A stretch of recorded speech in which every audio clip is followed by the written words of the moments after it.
Amigos, buenas noches. Bienvenidos al episodio número 7 de Sostiene Pereira en Qatar. El mundial sigue avanzando. Ya sabemos que México fue eliminado, pero tenemos que también comenzar a prestar ojos para las elecciones que siguen vivas en esta competencia que es importantísima. Como siempre, les voy a agradecer sus likes, que se suscriban al canal de Sin embargo al aire para que puedan recibir las notificaciones de Sostiene Pereira y por supuesto sus comentarios, que no crean que no los veo. Ya vi que me han estado reclamando que no los leo, pero es que también ustedes se ponen a hablar de política y está muy complicado estar viendo sus comentarios en contra de Monreal o que si del presidente o a favor, lo que sea, y estar sacando a los del fútbol. Pero sí los veo y ya veo que me han estado por unos cuestionando y otros criticando y otros que les gusta mucho. Entonces a los que les gusta mucho, gracias. A los que no les gusta tanto, pues de todas maneras síganlo viendo y sigan cuestionando y sigan criticando, que para eso nos alquilamos aquí en Sin embargo al aire. Bueno, el programa de esta noche es especial porque a pesar de que México ya esté eliminado, ustedes saben que ya el fin de semana regresó el Tata Martino, algunos de los jugadores que fueron increpados en el aeropuerto, que por ahí ya le cuestionaron a uno de sus auxiliares, a Norberto Scoponi, que si le dio unas cachetadas a un aficionado. Vamos a tener un par de entrevistas hoy. La primera, para no spoilearlos, es con un periodista francés, franco-mexicano, que va a hacer un análisis de lo que significa este equipo Francia multicultural, los jugadores que tiene, los jugadores que no están y cómo a pesar, digamos, de todos los vientos en contra que ha tenido la selección francesa, el entrenador Didier Deschamps ha hecho un trabajo extraordinario hasta ahora. Van a tener en los cuartos de final un rival muy importante, Inglaterra nada menos, pero podríamos estar caminando hacia la posibilidad de ver por primera vez un equipo que pueda ser bicampeón, algo que ni siquiera Brasil, que es el máximo ganador de las Copas Mundiales, ha podido hacer. Y el otro invitado nos va a hablar de una película que si usted no ha visto, se la recomiendo ampliamente, Ilusión Nacional. Es Olayo Rubio, quien usted seguramente conoce, y quienes no lo conozcan, este cineasta, comunicador, locutor, que es muy bueno y que es brillante, nos va a hablar de este ejercicio que quiso llevar a cabo a partir de que él se decepcionó como un fanático seguidor de la selección nacional, acumular derrotas y derrotas, y sin embargo también no podemos dejar pasar por alto que México tiene una medalla de oro olímpica en Londres 2012, algo que Brasil tampoco tiene, que México en la categoría sub-17 también tiene 2 títulos mundiales, uno de la mano de Raúl El Potro Gutiérrez, el otro de la mano de Jesús Ramírez, y cómo, pues bueno, a pesar, digamos, de toda la desesperanza que nos puede generar la selección nacional, siempre está vivo el ánimo de querer seguir apoyando a la selección nacional. Entonces, pues no les digo más, vamos a ver pegadas las entrevistas. Primero tenemos a Diego Calmar y luego vamos a escuchar a Olayo Rubio. Bueno, esta noche en Sostiene Pereira me da muchísimo gusto presentarles a un periodista franco-mexicano, Diego Calmar, que tiene padre francés pero madre mexicana, que a veces trabaja para medios acá en México, que generalmente lo hace para medios franceses y ha venido a hacer diversos trabajos acá en la Ciudad de México, y no solo en la Ciudad de México, en Monterrey, en otros estados de la República Mexicana.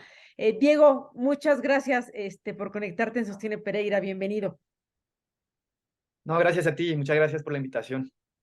A ver, Diego, Francia, ni duda cabe que llegó a Qatar 2022 con altísimas expectativas de ser un equipo que podía ganar la Copa del Mundo.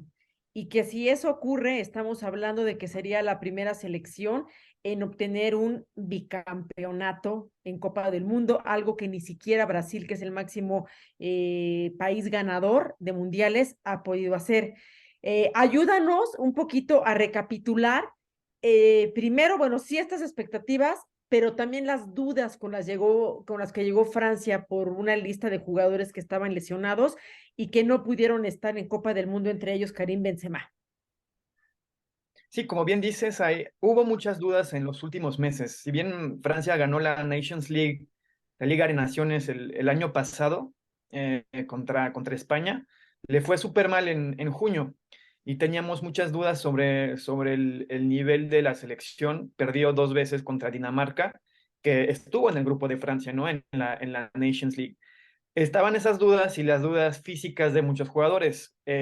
Básicamente la mitad del equipo del Mundial del 2018 y sobre todo el mediocampo con Paul Pogba y N'Golo Kanté, pues están lesionados y tenemos meses así. Y entonces había muchas dudas también en defensa.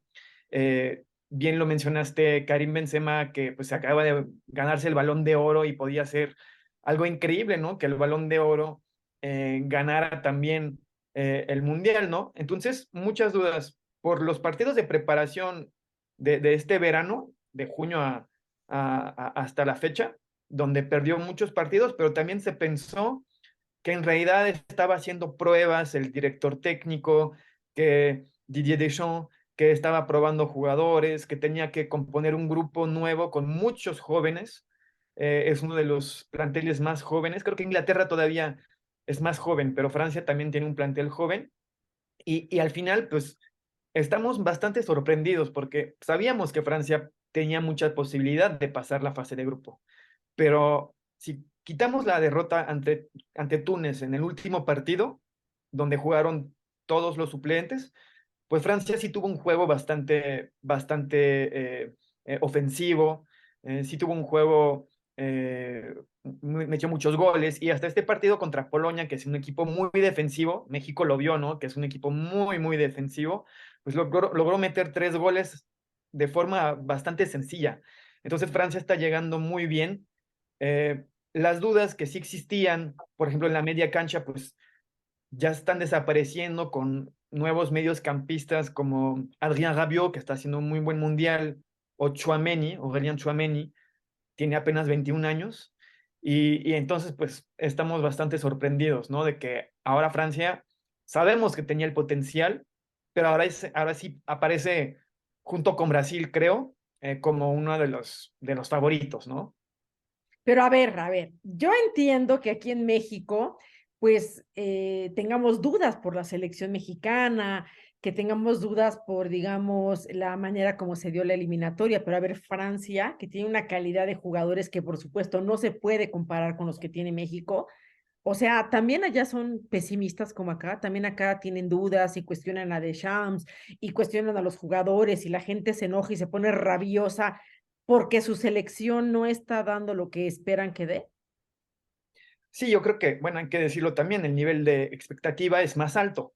Entonces, obviamente que una derrota contra Dinamarca en junio y ya se ponen las alarmas, ¿no?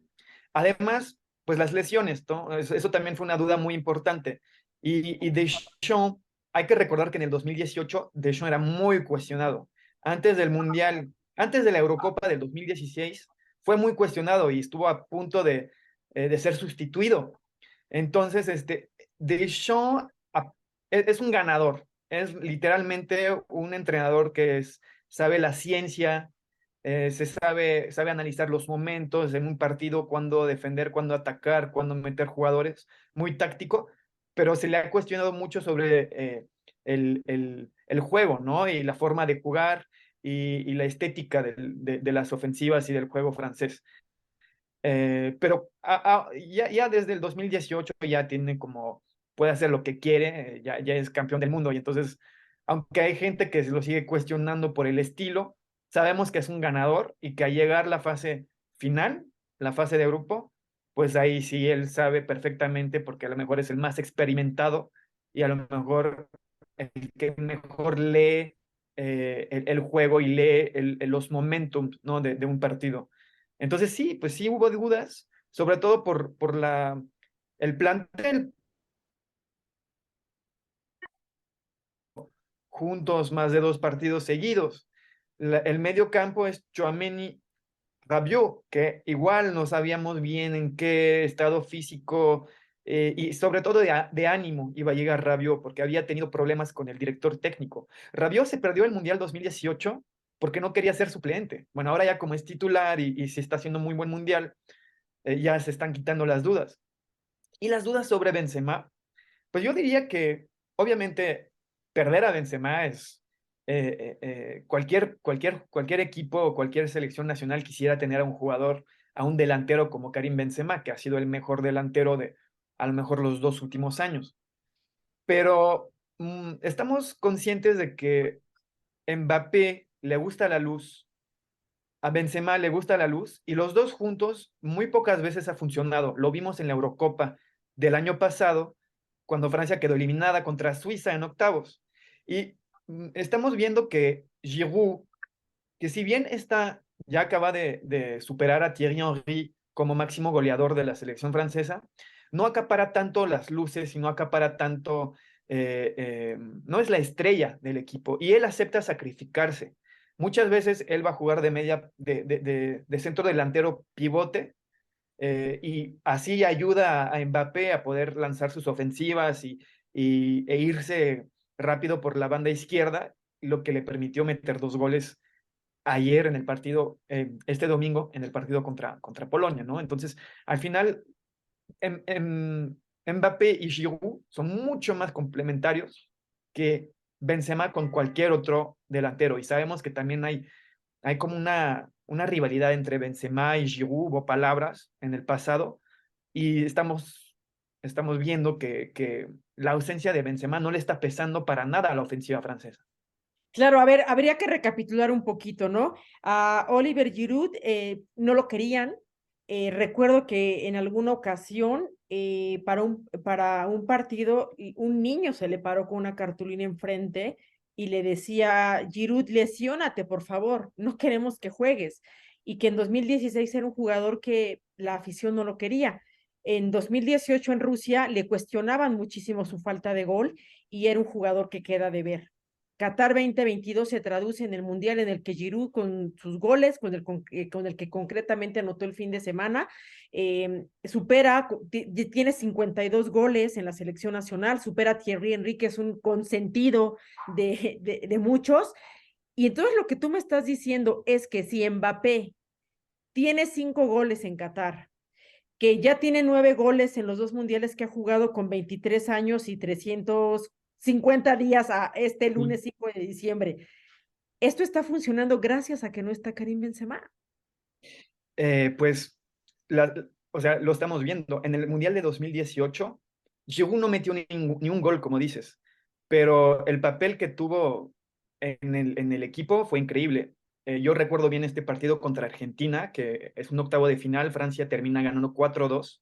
Giroud hace un partido increíble como delantero que ayuda a los extremos y ayuda a los mediocampistas a hacer aire, digamos. Él pesa sobre la defensa. Si pudiéramos compararlo, aunque obviamente hay una diferencia de nivel, sobre todo actualmente que Raúl Jiménez estuvo lesionado, pero Raúl Jiménez sí tiene este papel, ¿no? De pesar mucho sobre la saga central, ¿no? Entonces, Giroud no obviamente que le importa meter goles, pero él siempre lo ha dicho que no le importaba un carajo no haber metido ni un gol en el Mundial 2018 y haber ayudado a Mbappé a meter 4 y Griezmann otros 4, pues para él era un servidor para el equipo. Y hay que recordar que en el Mundial del 98, que Francia ganó su primera estrella, el delantero era un desconocido, se llama Guy Varch, seguramente muy pocos lo conocen hoy, no metió ningún gol y los que metían los goles eran los extremos y los mediocampistas, exactamente como en el Mundial de 2018. Hoy está cambiando porque sí está metiendo goles Giroud, pero obviamente la estrella del equipo lo vimos este domingo contra Polonia, es Mbappé, que actualmente está en un nivel técnico, físico y de confianza increíble. Todo lo que intenta termina en gol. Y actualmente es el mejor goleador del torneo. Y a ver cómo pasa contra Inglaterra, porque ahí sí va a ser mucho más difícil. Cayó en un grupo bastante fácil con una Dinamarca en crisis, Túnez y Australia. Polonia que no era, pasó a octavos de final, pero que tampoco fue muy trascendente en la fase de grupos. Por un gol México clasifica en lugar de Polonia. No, a mí me hubiera encantado ver un México-Francia. Ahora Inglaterra va a ser mucho más complicado. Sí, no, Inglaterra, que además hemos visto que parece que trae a su mejor selección desde 1966, ¿no? Donde parece que Inglaterra, Qatar 2022 sí puede ser un mundial de realidad, ¿no? Donde traten de conseguir ese título que se les ha negado durante un montón de años, que ya vemos que también tiene a Harry Kane, a propósito de los goleadores en selecciones nacionales, que está a un gol de empatar a Wayne Rooney como el máximo goleador de la selección nacional, y que además de Harry Kane también tienen a este otro muchacho, a Saka, que Ujú. está ahí metido también junto con el propio Kane, junto con Gary Lineker, con Bobby Charlton, como los máximos goleadores en selección nacional y también en los mundiales, ¿no? Saka ahorita tiene 3 goles ya en Qatar 2022 y lo que todavía le queda este encuentro contra Francia. Sí, como dices, tienen a Harry Kane como el referente, ¿no? Pero todos pueden meter goles. Hablaste de Saka, a mí me preocupa mucho Foden, el del City, que Phil Foden. también está muy encendido. Eh, me hablabas de las dudas. Francia tiene algunas dudas, son los laterales. No hay lateral derecho confirmado como el titular indiscutible. Intentó con Koundé, que es un central, intentó con Pavard, que ha sido el lateral derecho en el 2018, pero que es un central, y los dos no convencieron. Entonces, yo creo que la debilidad de Francia puede ser esta lateral derecha y ya sea Saka o Foden, también Marcus Rashford, que metió ya 2 o 3 goles en este mundial. Pues Inglaterra a lo mejor no tiene un delantero que metió 5 goles, pero tienen como 4 que ya han metido 2 o 3. Entonces yo siento que es una ofensiva mucho más completa que la de Francia, y pueden pasar por los defensas laterales de Francia. Por izquierda está Teo Hernández, que sube muchísimo, que a veces deja muchos espacios atrás. Entonces también habrá que tener cuidado, pero yo vi la portada de un diario inglés, creo que es el Daily Mirror, con Mbappé, ¿no? Como el referente de la selección francesa, y decía el título de la portada, eh, eh, Southgate, qué bueno que te llevaste 3 laterales derechos. Y sí es cierto, en el grupo de Inglaterra hay 3 laterales derechos. Y pues no sé cuánto va a poner enfrente de Mbappé, pero pues sí, también es el punto ofensivo y importante de Francia, este posicionamiento de Mbappé de extremo izquierdo. Y pues yo creo que eso también puede ser la clave, ¿no? Del próximo partido contra los Three Lions. Es el primer partido de eliminatoria directa entre Francia y Inglaterra en la historia. Ya habían jugado entre sí en fase de grupos de Eurocopas, pero nunca había ocurrido en octavos de final, cuartos de final o semifinal, ni de una Euro, ni de un Mundial. Entonces está súper interesante. Es un rival más que futbolístico, o sea, cultural, político. Entonces, para nosotros, franceses, es importantísimo ganarle a Inglaterra, no solamente por lo de la cancha, ¿no? También es algo que va más allá, ¿no? Estábamos ya hablando de Juana de Arco, que los ingleses quemaron hace más de 1000 años en las guerras entre los reinados de Francia y de Inglaterra, imagínate. Entonces, pues va más allá, ¿no? De la rivalidad. Entonces, pues ya tenemos muchas ansias, ¿no? De estar en este partido. Sí, sí, sí, por supuesto, es así como enfrentamientos históricos entre México y Estados Unidos, ¿no? Que literal, pues sí sientes que ahí está en juego el orgullo nacional o casi casi la patria, o lo que podría ocurrir incluso entre Argentina e Inglaterra por el tema de las Malvinas, ¿no? Que lo vimos aquí en México 86 Exacto. en aquel juego, ¿no? De la famosa mano de Dios de Maradona, y cómo las cuestiones políticas y sociales de los países se meten al terreno de juego, y también ahí está, y no se puede disociar el fútbol de la parte política y social de los países, ¿no? Sí, sobre todo histórica, ¿no? Siempre nos da mucha, no sé si risa o si curiosidad, que siempre que Francia avanza, se empieza a hablar de los orígenes, ¿no? De los jugadores, ¿no? Ellos obviamente te van a decir, pues sí, mi papá es de Senegal o de Camerún, pero soy francés. Y es lo mismo en el equipo de Inglaterra, ¿no? Por ejemplo, Saka, que es mitad senegalés y etcétera, ¿no? Está, por ejemplo, otro tipo de migración o de bicultura, por ejemplo, Declan Rice, el mediocampista, que es mitad irlandés y mitad inglés, ¿no? siempre esto se vuelve como un tema importante, ¿no? Pero para nosotros nos da más, o sea, nosotros en Francia a veces pensamos, bueno, pues no es tema tan importante porque al final son franceses, ¿no? Y ellos se consideran como tal y pues se arma a veces la polémica, ¿no? Como en el Mundial del 2018. Pero sí, sí, sí, cuando ves a los planteles, tú dices, ¿no? La historia de esos dos países, la historia colonial de esos países, pues obviamente que influye en el plantel, ¿no? Cuando ves ya sea los nombres o los orígenes de los jugadores, ¿no? Hasta hay jugadores que fueron formados en España, como Griezmann, que es 100% francés, pero que se ha ido a España a formarse como futbolista. Entonces, pues eso también es muy interesante.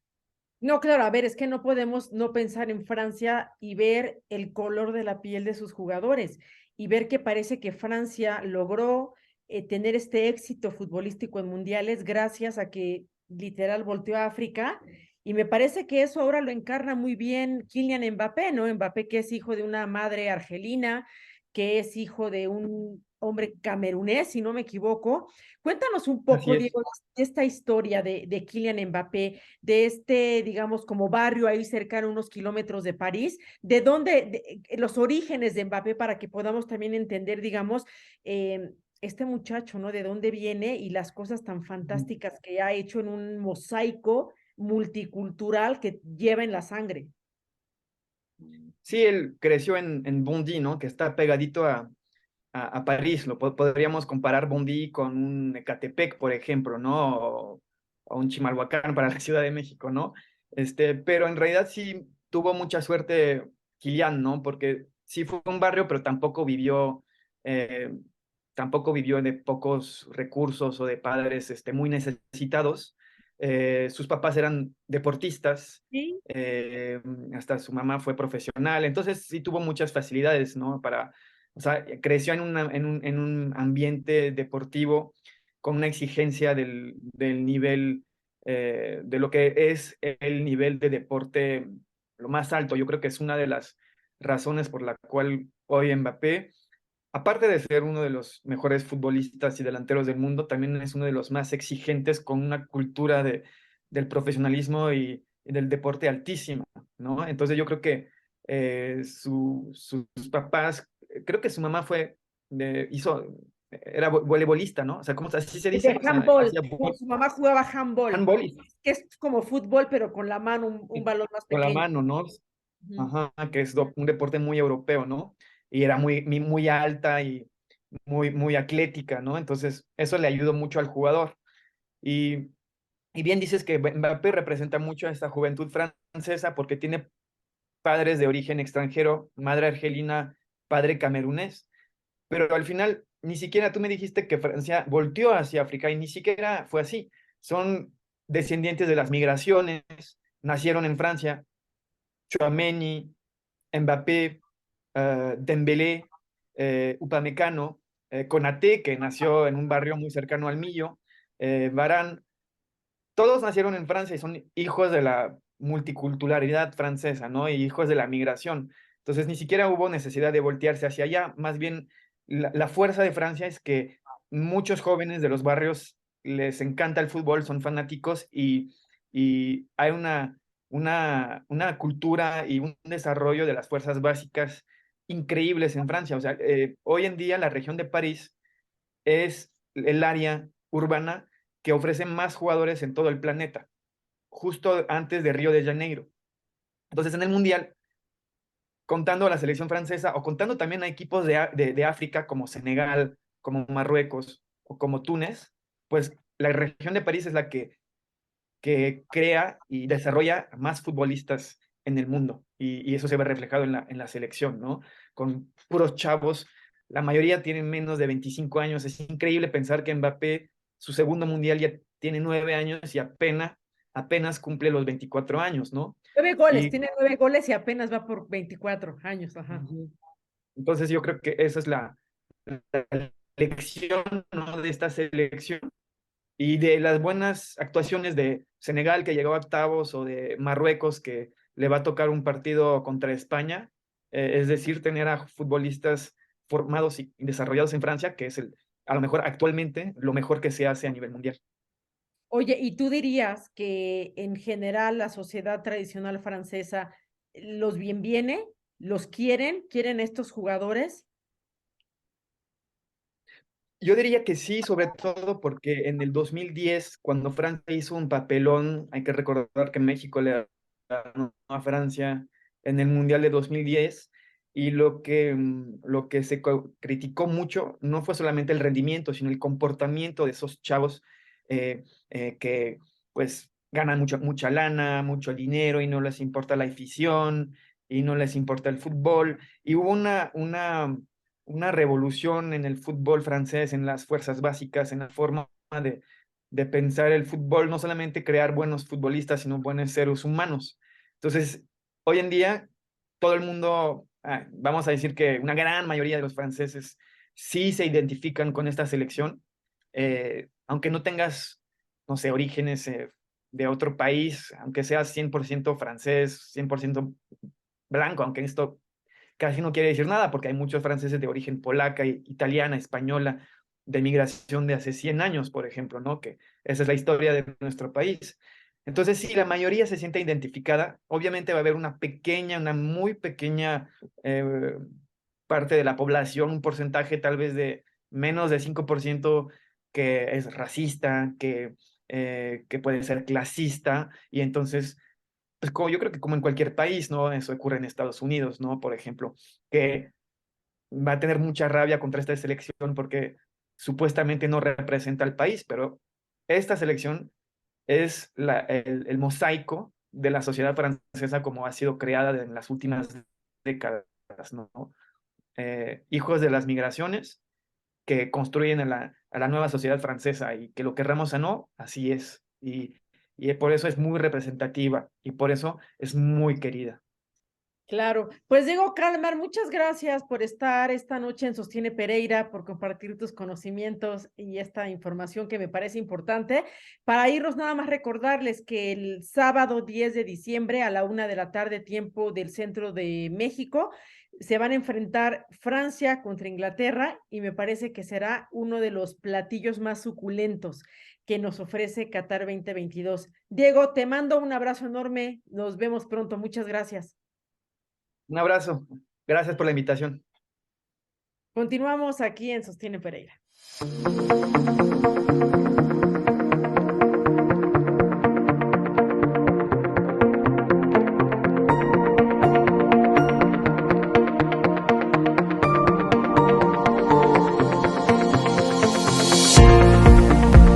Bueno, yo sé que ya la selección nacional fue eliminada desde la semana pasada. Yo sé que ya la mayoría está digiriendo esta derrota, eliminación temprana, muy dolorosa para muchos mexicanos. Y yo todavía no quiero soltar el tema, y no lo quiero soltar porque esta noche Olayo Rubio, que la verdad no necesita presentación, ustedes lo conocen desde que estaba por allá en Radioactivo. Ahora es la cabeza de un proyecto divino que se llama Convoy Network. Conéctense a la plataforma si todavía no están ahí. Pero Layo, que además también le hace al cine, tiene una película fantástica, Ilusión Nacional, que me parece, Olayo, deberíamos comenzar esta charla por preguntarte. Bienvenido, gracias por estar esta noche en Sostiene Pereira. ¿Por qué a una persona como tú, de tu perfil, de la música, de sé que le metes a muchos temas sociales, por qué hacer una película que retrate, que nos lleve a reflexionar sobre el desempeño de la Selección Nacional de Fútbol?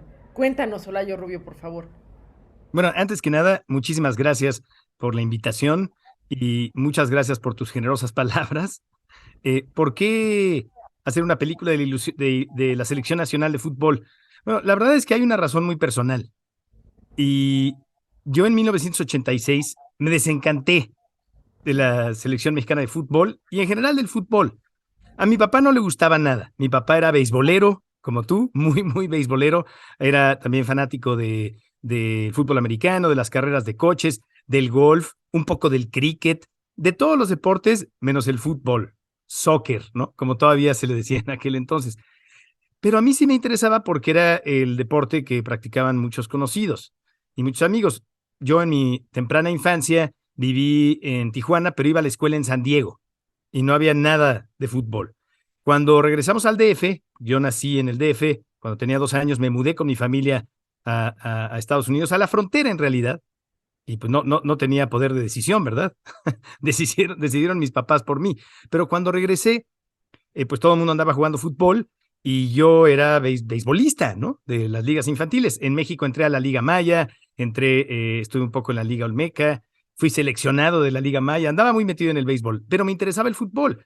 Y pues con toda la campaña de marketing del Mundial en México, México 86, pues yo estaba intoxicado con eso y muy emocionado. Obviamente, pues caí en las trampas del nacionalismo y estaba completamente identificado con la marca México, ¿no? Porque en realidad en eso se convierte la selección mexicana, en una marca, y es la marca que representa a México, y por lo mismo todos tenemos que identificarnos porque somos mexicanos, ¿no? Entonces, esa selección nos representa. Y el posicionamiento marcario de la selección nacional y de México, pues es abrumador. Casi nadie se puede escapar, ¿no? Porque además somos manipulados emocionalmente para identificarnos con eso y para apoyarlos, ¿no? Y ahí va nuestra autoestima. Y bueno, cuando perdimos en aquellos penaltis contra Alemania, me desencanté y dije, nunca más voy a apoyar a la selección y voy a ser completamente ajeno a la Copa del Mundo y a los mundiales. Me dejó un trauma, digamos, un trauma infantil.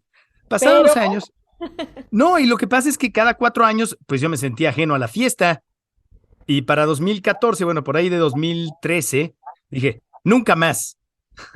Voy a hacer un ejercicio artístico. Voy a ponerme al servicio de un tema que no me interesa para interesarme. Número 1. Número 2, la verdad es que yo me he interesado por muchos temas gracias al cine. Digamos que el cine ha sido mi ventana para estudiar muchos temas que han llamado mi atención. El asesinato de John F. Kennedy, por ejemplo. Pues fue JFK, la película de Oliver Stone, la que me abrió la ventana para clavarme en eso. Y no solamente en el asesinato de Kennedy, sino en muchas otras conspiraciones que han resultado ciertas.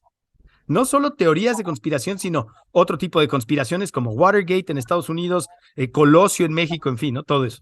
Y por ejemplo, la verdad es que yo no había visto buenas películas de fútbol. Hay pocas, hay una que se llama Victoria, con Sylvester Stallone y el Rey Pelé, pero la verdad es que es un deporte difícil de cinematografizar, vamos a decirlo así.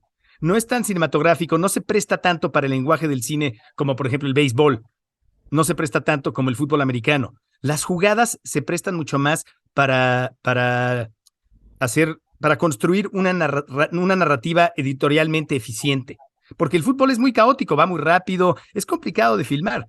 Dije, bueno, ¿qué pasa si hacemos una película sobre la historia de la selección mexicana de fútbol narrada únicamente con material de archivo, con los partidos reales, ¿no? Desde los 20, que es cuando empezó la selección mexicana, obviamente ya en los 30 la historia de las Copas del Mundo, y hacer una película sobre la historia de la selección mexicana de fútbol como entidad protagónica, ¿no? Y por otro lado, desde la perspectiva de la derrota, y en ese momento yo me sentía derrotado, moralmente derrotado, me sentía derrotado por distintas razones, y quería hacer una película sobre los perdedores, y sobre perder, y sobre cómo nos vinculamos con eso. No un trabajo antropológico, sociológico, psicológico, no. Quería hacer una experiencia emocional desde la perspectiva de la derrota, que vieran antropólogos, sociólogos, psicólogos, periodistas deportivos como tú y la analizaran, ¿no? Este recorrido con puro material de archivo y bueno, eso es básicamente. Correcto. ¿Qué encontraste? ¿A qué te enfrentas cuando empiezas a recopilar todo este material que, dicho sea de paso, es extraordinario poder revivir a la selección nacional en Uruguay 1930, poder ver a Nacho Treyes como director nacional, ver a jugadores históricos como, no sé, la Calaca González, al propio Antonio Carvajal? ¿Qué descubres y cómo queda tu ejercicio emocional con esta película? Pues, ¿cómo decirlo? ¿Qué terminamos por descubrir? Creo que el descubrimiento vino después, ya que platiqué contigo y platiqué con Roberto Gómez Junco y Carlos Albert y Alejandro Gómez y bueno, todos los, José Ramón Fernández, que la vio, porque yo era pues lejano al mundo del periodismo deportivo, ¿no? Me di a conocer con esa pieza. Y Pues definitivamente lo que ocurre con la selección mexicana de fútbol es multifactorial, ¿no? Son una serie de problemas que tienen que ver con todo, ¿no? Con presupuesto, con cuestiones psicológicas a escala colectiva, aunque Roger Bartra nos diga que eso es psicología de la más pedestre, pero aún así yo sí creo que hay cuestiones culturales que afectan, de todo, ¿no? Digo, lo que ya sabemos y podríamos elaborar durante una hora sobre eso, pero lo que sí he descubierto es que hay una especie de... Y lo volví a confirmar ahora con este mundial, ¿no? A diferencia de otras elecciones, sí pareciera que el mexicano se desmoraliza muy rápido. Eso es una constante que vi a lo largo de los años. Desde luego que no cuando hemos perdido en penaltis, eso es distinto, ¿no? Pero en otros partidos, quizá no el partido de descalificación, pero partidos previos, en el segundo tiempo, cuando perdemos la esperanza, ya no hay manera de salir adelante. Y parece que sí es como, no sé si no sé exactamente a qué se deba, pero de que esa es una constante, lo es. Por ejemplo, he visto otros equipos en este mismo mundial que en el segundo tiempo, a pesar de estar siendo goleados, insisten de otra manera, no dan puro pelotazo, continúan con su estrategia. No sé si el mexicano es muy sensible, somos muy sensibles, no sé si experimentamos altibajos emocionales muy radicales, no lo sé, pero eso sí fue una constante que descubrimos haciendo esta revisión. Correcto, a ver, algo de lo que a mí me gusta, que quiero rescatar concretamente de la película, que también está narrada por ti, dices, la pasión por el fútbol no tiene dueño. Mm. ¿Sigues creyendo que la pasión por el fútbol no tiene dueño? Mira, te voy a decir la verdad, no lo he podido ver porque he estado muy saturado de trabajo y el tiempo libre que he tenido se lo he dedicado a ver el Mundial. No he podido volver a ver Ilusión Nacional en mucho tiempo. Te puedo decir que de mi humilde filmografía es definitivamente la película de la que me siento más orgulloso. De verdad creo que funciona muy bien. Sí. Ahora, acepto, confieso que hay ciertas líneas del guión que tienden al populismo.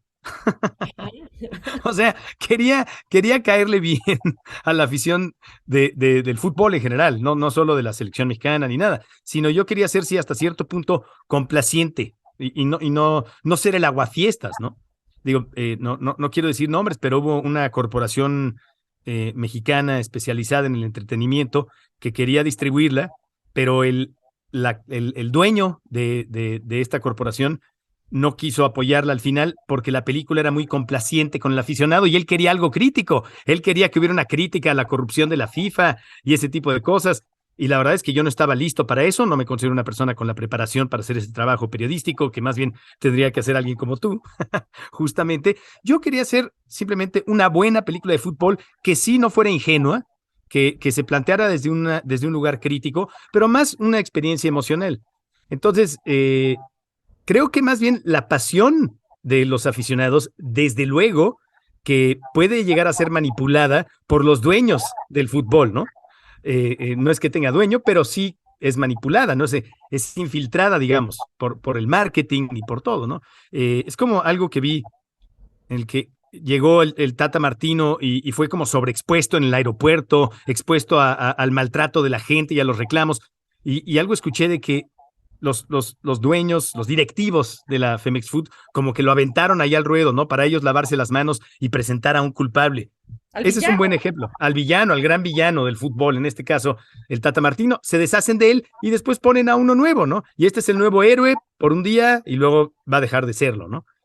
Definitivamente eso es, y creo que eso ocurre con todo, ¿eh? Eso ocurre, digo, no únicamente, el fútbol no es exclusivo del fútbol, pero sí, esa es una línea populista, lo acepto, es como la pelota no se mancha, ¿no? Es ese tipo de frases. Sí, claro, ¿no? Esa acuñada por Diego Armando Maradona. Oye, Claro. hola, ¿te parece que los comentarios que recoges o declaraciones que recoges, por ejemplo, del presidente Carlos Salinas de Gortari, del propio Vicente Fox, ¿te parece que hay un gobierno que también es complaciente con la selección nacional? Es decir, como no, pues le echaron muchas ganas, no, sí perdimos, pero se entregaron en el campo. Y Ujú. si al mismo tiempo te quedaría perfectamente esto claro, por ejemplo, lo que ha hecho Javier Aguirre, ¿no? Ujú. Cuando Felipe Calderón era presidente de este país, literal, pues se convirtió en el ariete del gobierno, ¿no? Ponerse al servicio de, ahora sí, vamos con todos, dejemos de ser del México de sí se puede, al México de ya lo logramos. O sea, encontraste este ingrediente político metido hasta Sin el duda alguna. tuétano en la selección, ¿no? Sin duda alguna. Por eso están presentes todos los presidentes de la historia de México reciente, bueno, de la historia moderna, si lo queremos llamar así, están presentes en los mundiales, porque desde luego que la selección mexicana de fútbol, siendo una institución importantísima en este país, porque eso es aprovechada con fines propagandísticos todo el tiempo. Y como bien lo mencionaste, tanto para alimentar la ilusión como para justificarse en las derrotas. Hicieron lo mejor que pudieron, como nosotros, como el gobierno. Le echamos muchas ganas, teníamos buenas intenciones, nos sacrificamos por ustedes, ciudadanos, ¿no? Es algo parecido. No, desde luego, yo me acuerdo cuando en el radio, cuando entré a trabajar, platicaba con varios directivos y tal, y me decían, hay tres instituciones fundamentales en este país, tres, así, las más representativas, las más queridas. Es el ejército, y todavía, y todavía, el ejército mexicano era la Virgen de Guadalupe y la selección mexicana de fútbol. Son esos tres como íconos, o bueno, no son íconos, pero sí instituciones. A la gente dice, ay, ¿cómo va a ser? ¿Cómo los ratones verdes van a ser una institución? Lo son, desde luego que lo son. Por Así les supuesto, decían, ¿no? y los ratones verdes, así fueron bautizados hace algunos años, ¿no? Hay un planteamiento también que viene en la película que tiene que ver cuando el Mundial de Corea-Japón 2002, ¿no? Cuando justamente Javier Aguirre tenía su primera oportunidad de dirigir a México, que le toca clasificar a los octavos de final y enfrentar a Estados Unidos, un país donde tú bien lo planteas en la película, tenían como último deporte ya aventado el famoso soccer, y lo cito entre comillas para que nadie se me ofenda, ya sé que es fútbol, y donde dices, ¿no? Pues parecía que estaba muy a la mano el pase a los anhelados cuartos de final o el famoso quinto partido, pero se enfrentan a este país que todo lo gana, que tienen la percepción de sí mismos como el éxito absoluto. Y a pesar de que era un deporte todavía en ese momento irrelevante en Estados Unidos, aunque ya habían sido sede del Mundial 94, pues le ganan a México, que jugó como siempre y perdió como nunca. Eh, ¿Sigues pensando que esto sigue siendo igual? ¿O crees que ya Estados Unidos, después de haberle ganado 3 veces a México, que perdieron la Nations League, que perdieron la Copa Oro, eh, todavía sigue siendo mejor Estados Unidos que México? No, la verdad, ahí sí, obviamente, esa evaluación crítica se la dejo a los especialistas como tú. No he seguido tan de cerca la carrera futbolística de la selección de Estados Unidos. Lo que sí creo es que las derrotas ante Estados Unidos son dolorosísimas, Sí. ¿no? Definitivamente son dolorosas. También nuestras derrotas contra Argentina, ¿no? Creo que esas también duelen, a pesar de que es una potencia futbolística, ¿no? Y tienen a Messi o en su momento Maradona, lo que sea, ¿no? Pero sí nos duele bastante, obviamente, porque eso es algo que no le pertenecía a los gringos, ¿no? O sea, los gringos son nuestro vecino rico, ¿no? El vecino que ha intervenido históricamente en tantos asuntos de México y tal. Es como, en esto no se mete.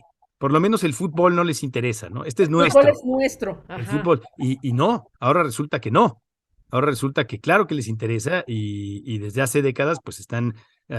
vamos a ver qué pasa para el próximo mundial, ¿no? El United, que hasta eso, ¿no? Este nuevo mundial que involucra a tres países, pues favorece en el sentido de posicionamiento de marca a Estados Unidos, United States. Nadie se acuerda que el nombre constitucional de México es Estados Unidos Mexicanos, ¿verdad?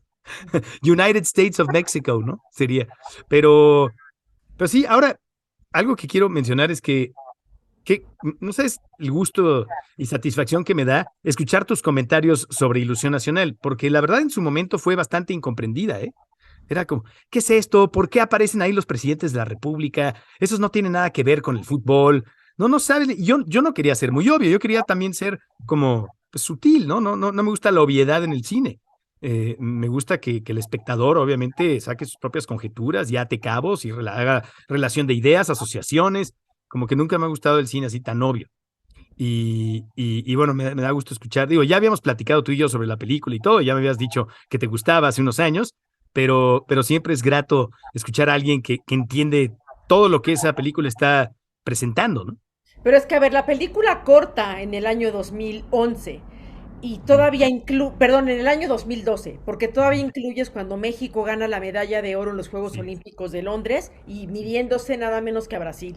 sí. Tocas cuando ganan en 2011 el segundo campeonato sub-17 de la Sí, mano de Potro Gutiérrez. Incluyes el título 2017 perdón, sub-17 de 2005 sí. de la mano de Chucho Ramírez. Entonces sí, la película se llama Ilusión Nacional, pero más bien es un recuento de desilusiones nacionales y me parece que ahí dejas como la esperanza de, a ver, ya tenemos dos títulos sub-17, ya tenemos una Claro. medalla de oro olímpica que, por cierto, Brasil, el máximo ganador de mundiales, no ha podido ganar. Estaba Neymar ahí.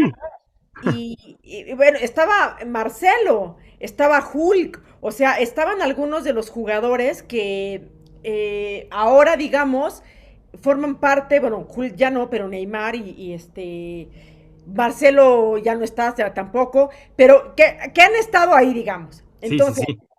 ahí se acaba. Y de 2012 a la fecha han pasado 10 años. O sea, valdría la pena recapitular Brasil 2014 con el famoso no era penal. Valdría Claro. la pena recapitular Rusia 2018 otra vez Argentina. Valdría la pena recapitular Qatar 2022 y decir, ¿saben qué? ¿Se acuerdan de los octavos de final que ya era una obviedad? Ya Ya tocó. no. Sí. No, ¿Vas a hacer ilusión o desilusión? ¿Vas a hacer ilusión nacional 2 o desilusión nacional? la verdad es que me encantaría, ¿eh? Porque fue una experiencia maravillosa. El problema es que, pues creo que no le gustó mucho a la Femex Food la existencia de esta película, porque pues la hicimos sin su aprobación, acudimos directamente a la FIFA para comprar el material, para adquirir todo el material. Además, se ha encarecido muchísimo el material de archivo en general, no solamente el de fútbol, pero imagínate el del fútbol. O sea, de hecho, hoy sería muy difícil hacer una película como Ilusión Nacional, porque adquirir los derechos de todas esas imágenes de mundiales sería impagable, digo, salvo que la FIFA entre como coproductora, que es algo que a mí me gustaría mucho. Pero sí lo veo un poco complicado. No sé si estés enterada de que existe una serie documental nueva que se llama Al Grito de Guerra, que es una serie documental que de hecho básicamente copiaron el cartel de Ilusión Nacional, hicieron una copia. ¿Y esa quién la hizo? Televisa, obviamente. Oh, claro, pues sí, claro, ellos son los dueños de la Federación Mexicana de Fútbol, ellos son los dueños de la Selección Nacional, Exactamente. es la dueña de todo este material, pero Imagínate que yo sé hacer una película, pues un poco sí, a escondidas de los dueños, que después terminaron distribuyéndola, por cierto, y que ahí la tienen por ahí, pues como... está enlatada. No, sí está de hecho en esta plataforma VIX, la nueva plataforma. Ajá. Por cierto, si la quieren ver, si están viendo esto y quieren verla, ahí está en VIX. Y justo la pusieron al lado de la nueva con el mismo póster. Pero en 2 años se vencen los derechos de las imágenes de la FIFA, por cierto, porque ¿Y qué pasa ahí? solo logramos adquirir una licencia de 10 años, pues ya no se puede exhibir hasta que se renueven los derechos de la FIFA y se Y eso quién pague lo eso. tendría que pagar, Televisa si quiere seguir distribuyéndola. Sí, sí, no sé si, más bien, si se vence el contrato y regresa a mi productora. O sea, la verdad es que no sé. Todavía no sé qué va a pasar. Lo que sí sé es que ya hay una nueva serie documental que se llama La historia definitiva de la selección mexicana de fútbol. ¿Ves? Ajá. Hasta tiene ese subtítulo, con un póster que es idéntico. Y la nuestra está ahí, y pues yo no veo que, por ejemplo, intenten hacer un reestreno para el Mundial, que se intentara hacer algo. Lo puedo entender. La realidad es que hay todo un segmento en donde aparecen todos los periodistas especializados en fútbol opinando Sí, sobre, claro. Ahí vemos y a Roberto Gómez Junco, vemos a Carlos Albert, está José Ramón, Ramón Fernández. y, Sí, y, pues, y recuerdas a Javier Alarcón. sí, no, hay un pedacito donde sale López Dóriga haciéndole un comentario a Javier Alarcón. pero es menos. La verdad es que la participación de la competencia, de quienes ahora están en ESPN y tal, sí es mucho más protagónica. Yo creo que eso tiene que ver, yo creo que el estar hablando de que se utiliza como propaganda por el gobierno. O sea, yo entiendo que una película así pueda ser incómoda. No dudo que en el fondo les guste. Sí, si tú entras a la plataforma ViX, la plataforma de streaming de video de Televisa Univisión, ya ves que ahora se fusionaron, encuentras las dos películas juntas, además. O sea, aparecen expuestas las dos portadas. Y es increíble el parecido que tiene una con otra. No es una copia, vamos a decirlo así, una especie de plagio accidental. Obviamente eso es intencional. Yo creo que quieren como que parezca que son películas parecidas, hermanas. En 2 años, la mía desaparece, o sea, tiene que desaparecer porque se vencen los derechos de las licencias del material de archivo que adquirimos de la FIFA, y la otra, pues va a permanecer ahí. Como ellos la están vendiendo, insisto, como la historia definitiva de la selección mexicana de fútbol. A eso iba, la historia definitiva es como la historia que nosotros queremos contar, y no sé, sería como un poco romantizar el fracaso, porque lo que tú planteas en Ilusión Nacional, a ver, no es que estés dirigiendo y llevando de la manita, como tú decías, al espectador, pero al final de la película sí queda esta sensación de pasa saliva y dices, ¿qué es esto? Es que me senté a ver más de 1 hora y media de fracaso tras fracaso, que además parecería como un electrocardiograma, ¿no? Con picos muy altos de sí, ahora sí, ahora sí, ahora sí, y de repente otra vez la caída fulminante. Sí, pero si no hubieran ganado la medalla de oro en las Olimpiadas de 2012, no hubiera hecho esta película. Me acuerdo, ese es otro factor que influyó para que se pudiera hacer. Necesitaba, obviamente, un final dramáticamente satisfactorio. Entonces, sí necesitábamos una semi-derrota, como al final de Rocky. Rocky, claro. la película deportiva por excelencia, no le gana a Apollo Creed, ¿ves? Empata. Por lo menos empata. Y ese es el gran triunfo de, si me permites el término en inglés, del famoso underdog, ¿no? Que no sé cuál sería su traducción, pero es como el tipo que como siempre pierde. Como el caballo negro, como el que crees que no va a llegar y llega. Exactamente. Eso es lo que tuvimos ahí. Pero además, para el tercer acto de la película, sabes que muchas películas se estructuran en base a 3 actos, ¿no? Y yo decía, es que no solamente fue un proceso, 2005, 2011 y 2012, ¿no? O sea, fue un proceso de la sub-17 y tal, y no fue de un día para otro, ¿no? Entonces yo tenía ahí una subtrama que poco a poco cobra más relevancia en el tercer acto, que es esta generación de jóvenes, y desde luego que te deja ahí la esperanza de que quizá esta nueva generación ya tiene otra mentalidad o lo que sea, y pues sí estábamos, yo creo que emocionados, ¿no? Con eso, algunos, y bueno, yo finalmente, gracias a Ilusión Nacional, ya regresé a ser parte de la fiesta de la Copa del Mundo cada 4 años, viví muy de cerca a Brasil 2014 y luego Rusia, y ahora es incluso ¿no? Qatar, este extrañísimo mundial navideño, y antes de que entráramos aquí al aire, yo estaba viendo el partido de Brasil, porque la paliza que le estaban poniendo a Corea, pues la verdad contento, porque aunque ya no esté México, es cierto que una parte del mundial se nos muere cuando ya no está México, ¿no? Eso es cierto. Y es inevitable no sentirse mal. Pero bueno, el mundial continúa y hay buen fútbol, ¿no? Sí, claro, los mexicanos siempre tenemos un equipo B. Ya está fuera México, entonces te decantas, eres Brasil, eres Argentina, eres Francia, eres cualquier otro que te pueda representar, toda vez que, bueno, pues la selección nacional no lleva esta representación todavía del triunfo que bien tú defines, ¿no? Los gringos no aceptan la derrota, únicamente el éxito absoluto, y es lo que seguramente muchos mexicanos siguen pensando, que algún día con la selección nacional llegará el éxito absoluto. Hola, pues yo lo único que podría decirte por último es gracias por haber hecho Ilusión Nacional.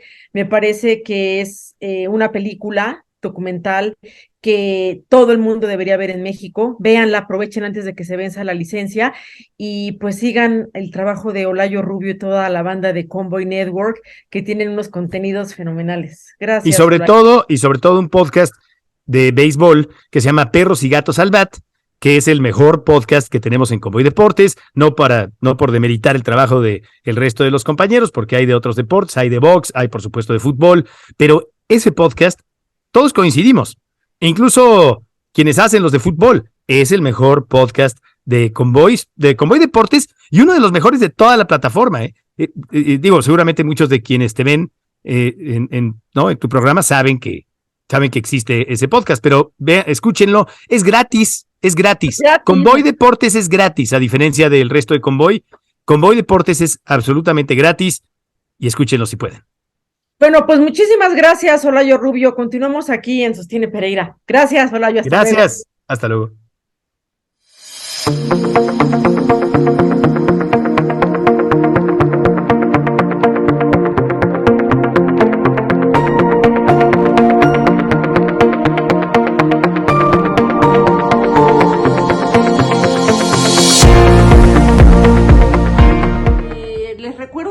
Ya de salida, porque como siempre se me vino el tiempo encima, que este martes continúa la fase de octavos de final. Marruecos se va a medir a España, Portugal se va a medir a Suiza, y de aquí saldrán los 2 equipos para completar a quienes serán los invitados a los cuartos de final. Hasta ahora tenemos programado para el próximo viernes 9 de diciembre a Croacia enfrentando a Brasil a las 9 de la mañana, tiempo del centro de México, y a la 1 de la tarde a Países Bajos frente a Argentina.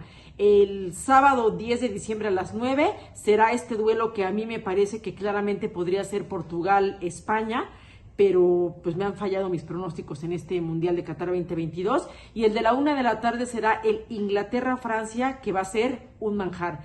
Ya nos vamos, muchas gracias, como siempre agradezco a la producción, Ilse García, Luis, Ana, a todo el equipo de Sin embargo al aire, que siempre ayuda y hace posible que todos los lunes estemos aquí en Sostiene Pereira en Qatar. Bueno, que descansen, que tengan muy buena noche.